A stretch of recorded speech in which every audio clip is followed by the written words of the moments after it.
this is Kathy from the Daily Marker, and I'm super excited to be guesting on the W+9 blog. I've always loved Dawn stamps. This is one of the new releases, this Modern Calla Lily, and I just love it. I love flowers and I love this, and I had so much fun creating this card. I used some distress ink and some Tombow watercolor markers. Super easy. Now here's the stamp set and the die cuts, and I'm going to be stamping with some distress ink on Tim Holtz watercolor paper, and I just kept all the dies intact. Now I have the leaf here, and I stamped it with distress ink, and now I use the Tombow marker just going down the center with the brown, and now I'm taking a green Tombow marker on the edges and then stamping it again, and then it gives me some color variation, and then all I have to do is just add water and I'm pretty much done. So now I'm doing the same thing on this plant here. So I stamped everything with a scattered straw first, and now I'm using a green Tombow marker on the edges of the leaf on this, and then I'm doing just a little bit of brown here on the stem. And then here's what all my stamped images look like that I'm going to make a bouquet with. And so I looked up Calla Lilies on my phone. Just sometimes I do this, sometimes I don't, and I just decided I want pink. And that's the last time I referred to it. So I scribbled some marker on my acrylic palette here, and I'm just going to start watercoloring.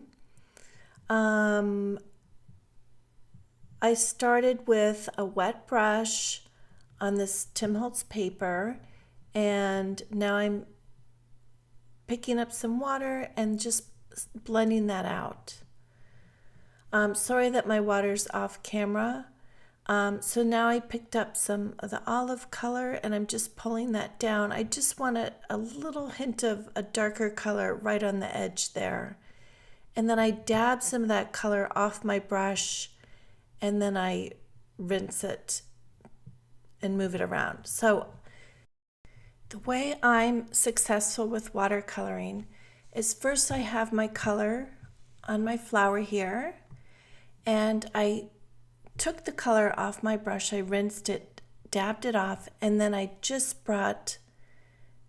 put the water on that white area there, and then I pull the water down into the color. That way the water meets the color and it washes it out, so it's not all one solid color. Does that make sense? And then I like to bring in a little bit of a darker color, and then I just pull that color down. I really make a very conscious effort to not get too much color. I want to create like a whiter sweet spot. So here I'm putting that line of color, then I'm going to dab the color off my brush or rinse it, and now I'm just using clear water to meet that line of color. And that's the only way that I watercolor. So here I'm starting with the water. It's a little tinted green, and then I'm picking up from my palette, and now I rinse my brush, and now I'm bringing water to that line. And again, that way I have like a lighter area, and then I bring in a little bit of a darker color right in the middle where you saw I brought in that olive. So I'm going to keep doing that on every single thing that I watercolor today, and I've just found this to be the most successful way. So while I continue painting, I'm just going to tell you, I've used lots of other watercolors, but I find it easier when I'm using Tombow watercolor markers, or zig markers, or distress ink, because there's not as much pigment in them. So it works really great if you scribble it on the palette here, swipe the distress ink on the palette or the markers, and then you pick up the color that way, and then it's just easier to get that nice light, romantic colors, more of a wash. If I use more of an artist grade watercolors, I tend to have it too thick. And I just get a smash of one color. And I just have to play around with it a little bit more. These are just very forgiving. And I love it on the white. It works great on Tim Holtz's white paper. I love the bright white. So that's it in a nutshell. So I'll be speeding up some parts of this just to save a little bit of time. And just to review, I stamped everything with scattered straw. And then after stamping it, I colored a little bit of green or a little bit of brown in certain areas with the Tombow marker, stamped it again, and now I'm just picking up some watercolor with my Tombow markers. I'm going to do a little Google search for calla lilies because I know that I've seen them in different fun colors like red, deep colors, and then there's the traditional white. So I decided that I'm going to do pink. Just more vibrant and fun. So I'm doing the I don't know what it's called. It's called a stamen, and like an orange and a red. And now I've picked up a little bit of brown. I'm just adding to the little cracks, the little nooks and crevices on this leaf here. And then just blending that with a wet brush. I'm using my paper piercer to hold this down. So I'm curious, when you watercolor, do you watercolor first and then die cut it? A lot of times I make layered cards, so I haven't watercolored with die cuts very much. Now again, I put down that layer of water first, and then I'm going to pick up more color and just kind of concentrate it in the center there, dabbing some of that color off, and then I'll rinse my brush and then bring water to meet that area. It's easier to understand it on this. I always need another color. Yeah, I just grabbed something. I wanted something darker just to add a little bit of depth and interest. And then I'm just smoothing that out with some water. And then sometimes I go back and add just a little bit more color. Sometimes I'll let it dry and then I'll go back and add another layer of color, but I'm kind of going for a more soft look today. So I'm doing the exact same thing here. I need a little bit more of my marker there. Rinsing that brush, smoothing that out, rinsing the brush again, and then washing it with the water.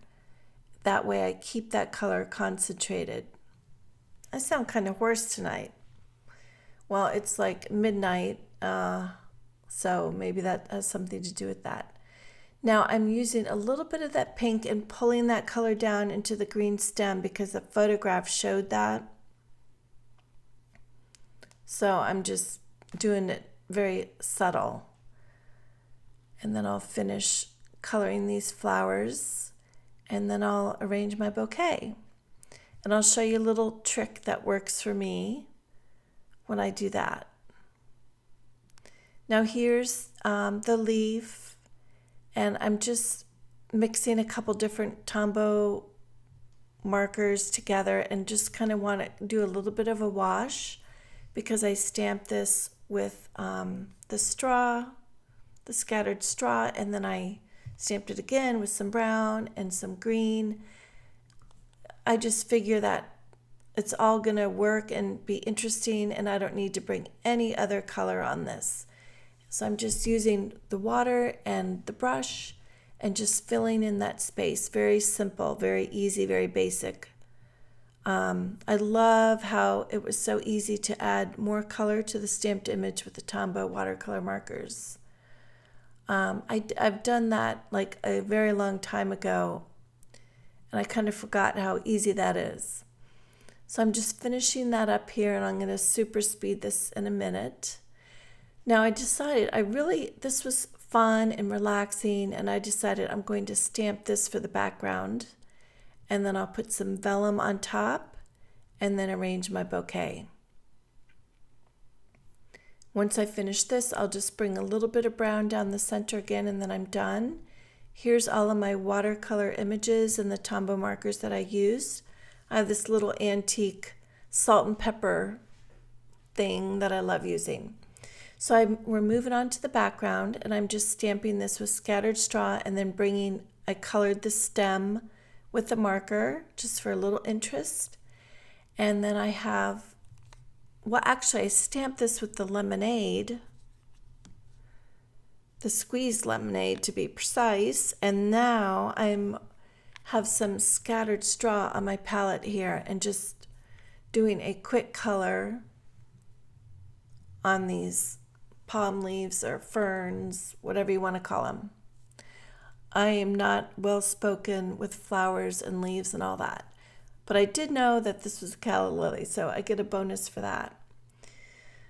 So once this dries, I'll put on some vellum with some glue. This is a close-up. I really like how it turned out. I like how the green spreads a little bit into the leaves. I'm just using some glue here just dabbing a tiny bit on the corners, and then I'm going to take an acrylic block and just give it some time to dry because it's vellum and watercolor paper, and just set that aside. I like to use this block, and sometimes I use a book. And while I do that, I get my card ready. I love a pop of color on the inside. And now that this is dry, I have some foam tape on the back. And then that's ready. I'll set that aside. Now I've picked up a 0.03, and I'm just doing a very tiny little line with these. Just filling in a little nook and cranny makes such a difference because it's so much depth. A tiny little line. So that's what I'm doing on these, and I'll be doing it on these other leaves too. So do you see the difference? It's very subtle, but to me it makes a big difference.